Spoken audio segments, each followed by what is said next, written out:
বাংলাদেশের শাসন ব্যবস্থা, এই আইন ব্যবস্থা বা বিচার ব্যবস্থা এই জামাত মোহাম্মদ ইউনিসদের সময়ে এই কোর্টের সিরিয়াসনেসের থেকে আমার মনে হয় কোনো ক্লাউন ক্লাবের সিরিয়াসনেসও বেশি। ঠিক, ওদের কোনো রকম সিরিয়াসনেস নেই, কি করছে এটা গড্ডালিকা প্রভাবে গা ভাসিয়ে চলেছে, এবং কোনো রকম মানে একটা লিগাল একটা ইনস্ট্রুমেন্ট তার মানে কোনো রকম কোনো নৈতিক দায়বদ্ধতা নেই, সিরিয়াসনেস নেই, কোনো র্যাশনালিটি নেই।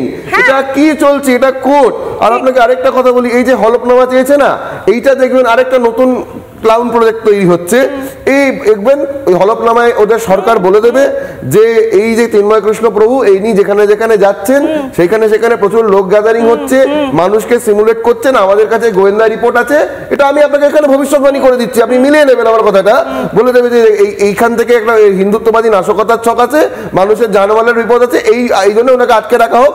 আর এটাও দেখুন, যারা ওই বিচারকের জাজিম বোর্ডে বসে আছে তাদেরও তো বাড়িতে পরিবার রয়েছে বা তাদেরও তো নিজের আত্মরক্ষার ব্যাপার আছে।